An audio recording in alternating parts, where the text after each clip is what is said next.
ताच कट्ट्यावर याचा आम्हाला खूप आनंद आहे. मधल्या काळामध्ये खूप वेगवेगळ्या कारणांनी तुम्ही प्रसिद्धीच्या झोतामध्ये होतात. तुमच्या काही भूमिकांमुळं खूप महाराष्ट्रभर नाही देशभर खूप चर्चा झाल्या. तसे तुम्ही नागपूरचे आहात. गोरक्षाच्या कामामध्ये तुम्ही तुमचं सगळं आयुष्य आत्तापर्यंत दिलेलं आहे. काय घडलं की तुम्हाला मुंबईमध्ये यावंसं वाटलं आणि हा जो विषय तुम्ही घेतला तो घ्यावासा वाटलं? म्हणजे बाकी सगळ्या गप्पांच्या आधी जो मुख्य मुद्दा आहे त्याच्यावर आपण येऊया. बरोबर. तर हा विषय इतका महत्त्वाचा घ्यावा असं तुम्हाला का वाटलं? बघा, जैन हा जो समाज आहे, हा जैन समाज काही वेगळा समाज नाही आहे. हा एक हिंदू धर्माचा एक अंशच आहे.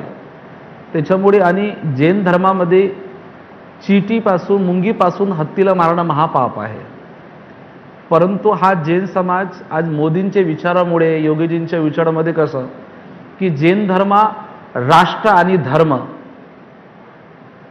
राष्ट्राचं जर कल्याण झालं तर धर्माचं कल्याण बरोबर होणार ना. तो त्याच्यामुळे आता ह्या परिस्थितीमध्ये शांतप्रिय जैन समाज आहे. आणि शांतप्रिय जैन समाज सर्वात प्रथम मी इथे आलो होतो तुम्ही अंधेरी मंदिरामुळे, की भारताच्या इतिहासमध्ये जैन समाजाच्या इतिहासमध्ये 3 दिवस मंदिर बंद राहिलं.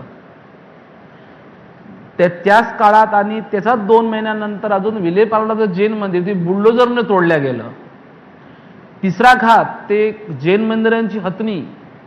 दुसरं आता पंढरपुराचं एक मंदिर, त्याच्यामधलं आता तो जैन समाजाचे जे 500 वर्ष का 1000 वर्ष प्राचीन बोर्डिंग, जैन बोर्डिंग, जे लोकांना जे बाहेरचे जे मुलं, गरीब मुलं येतात त्यांच्यासाठी शिक्षणासाठी आमचे जे पूर्वज होते त्यांनी ही बोर्डिंग बनवली. आणि अचानक ते 100 रुपयाची जागा आज ते 1000 रुपयाची जागा ते कवडीच्या भावात मिळते. तर कसा विश्वास करू ह्या लेखावर? पण दुसरी गोष्ट अशी आहे की प्रत्येक जैन मुनी आहे ते आपल्या मर्यादामध्ये आहेत आणि ते घाबरतात की मी बोलू का नाही बोलू, बोलू का नाही बोलू. पण माझा जन्म हा महाराष्ट्रामध्ये झाला आहे. भले माझं धर्म जैन धर्माचं मी मुनी आहे, पण माझे विचार पुरे छत्रपती शिवाजी महाराजाचे आहेत. आणि ह्या छत्रपती शिवाजी महाराजामध्ये हा मारवाडी लोकांना व्यापार करायला बोलावलं होतं. आणि जेवढा महाराष्ट्र लोकांचा हा महाराष्ट्र आहे तेवढा मारवाडी आणि गुजराती लोकांचंही आहे. कारण की महाराष्ट्रामध्येही महा लिहिलेला आहे. पण आई असो असेल की आई कशी असो, पण जे त्याच्या पदराकडे येतो त्या मुलाचा सहारा देतो ते महाराष्ट्र आमची आई आहे. आणि प्रत्येक हा जैन समाज महाराष्ट्रामध्ये राहिलेला आहे. आणि ज्या सरकारवर आमचा विश्वास आज त्याच्यामध्ये मंदिर तुटलं, कबूतरखाने तोडले, हत्तीने गेलं, तर माझं असं विचार आलं का आपल्याला मैदानामध्ये यावं आणि याचा विरोध करावा. मला त्या सगळ्यांकडे येण्याच्या आधी मला तुमच्याबद्दलच जाणून घ्यायचं आहे की आपण मूळचे नागपूरचे, प्रॉपर नागपूर? नाही, माझा जन्म अमरावतीमध्ये झालेला आहे, पण माझी जी पुरी फॅमिली आहे ती नागपूर राहते. मी वयाच्या 5 वर्षाच्या वयाने मी एक जैन मुनी संपर्कमध्ये आलो आणि त्याच्याकडेच राहिलो. मी अमरावतीमध्ये बी आलो कमसे कम 30 वर्षानंतर मी माझ्या जन्मभूमीवर गेलो. अच्छा. त्याचं माझं जो मेन क्षेत्र आहे तेलंगणा, हैदराबादमध्ये जे ते गायाचे तस्करात होते तो टी राजा सिंगचे संपर्कमध्ये होते, संपर्कमध्ये सनातनचे कार्य केलं. तो आमचे विश्व हिंदू परिषदचे काही होते की महाराजजी म्हणे तुम्ही मराठी छान बोलता तर तुम्ही महाराष्ट्रामध्ये या. म्हणून मी RSS आणि बजरंग दलमध्ये बोललो आणि प्रमुख वक्ता म्हणून मी महाराष्ट्राच्या धर्तीवर आलो. पण तुम्ही दीक्षा कितव्या वर्षी घेतली होती? मी वयाच्या 7 वर्षाच्या वयाने मी दीक्षा घेतली.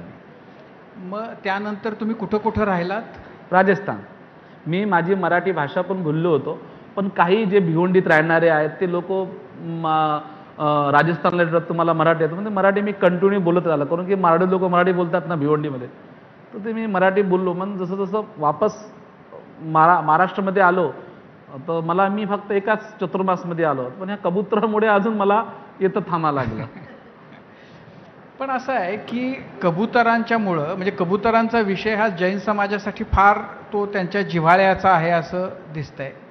पण जर समजा त्या कबुतरांच्यामुळं, कबुतरांच्या विष्ठेमुळं आरोग्याचे प्रश्न निर्माण होत आहेत, लोकांचं आयुष्य त्याच्यामुळं धोक्यात येतंय असं जर वैद्यकीयदृष्ट्या दिसत असेल तर मग भर वस्तीमध्ये असे कबूतरखाने असले पाहिजेत असा आग्रह तुम्ही का धरताय? म्हणजे सगळ्या समाजाचाही त्याला पाठिंबा आहे का, की काही जणांचा फक्त हा विचार आहे की नाही भर वस्तीमध्ये का असेनात पण ते तिथं असलेच पाहिजेत? बघा, भारत आझाद होता तेव्हापासून कबूतर चालू आहे. भारत आझाद झाला त्या ते नेहरूजीने स्वतः ते कबूतर उडवलेलं आहे. पण आता तुम्ही इलेक्शनच्या टायमावर तुम्हाला मराठीचा मुद्दा येतो, कबुतराचा मुद्दा येतो. अशा मुद्द्यावर तुम्ही आताच का बरं आले? बरं की जैन मंदिरांची जे कबूतरखाने बनवलेले आहेत ते जैन ट्रस्टला पहिले दिलेले आहे. आता तुम्ही माझ्या घरातून काढता तर मला काही नोटीस द्यायचा ना, तुम्ही अचानक येता आणि अचानक त्याच्यावर तुम्ही बंदी घालता.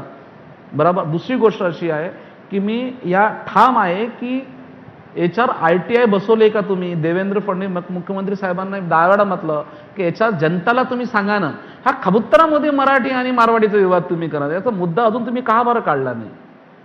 माझी अशी इच्छा आहे त्या कबुतरामुळे जर असे प्रॉब्लेम होत असेल तर असे महाराष्ट्रामध्ये लहान लहान वयाची मुलं, मी बजरंग दलचा कार्यकर्ता, लहान लहान धर्मपर्यंत मी जात आहेत.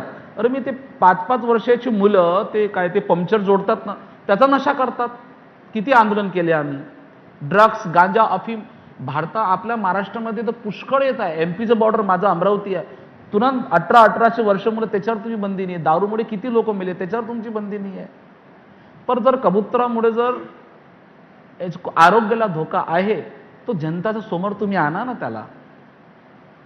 परंतु हा डायरेक्ट खंजर आणलं, डायरेक्ट कबुतरावर वार करणं हा अहिंसा धर्मावर घातक आहे. नाही, पण त्याच्यामध्ये 2-3 मुद्दे आहेत. एक तर कोर्टानेही सांगितलं की कबूतरखाने, अनेक मेडिकलच्या रिसर्चमधून ही गोष्ट आली की कबुतरांची विष्ठा ही फार घातक आहे माणसासाठी. त्याच्यामुळं लंग्स, फुफ्फुसांना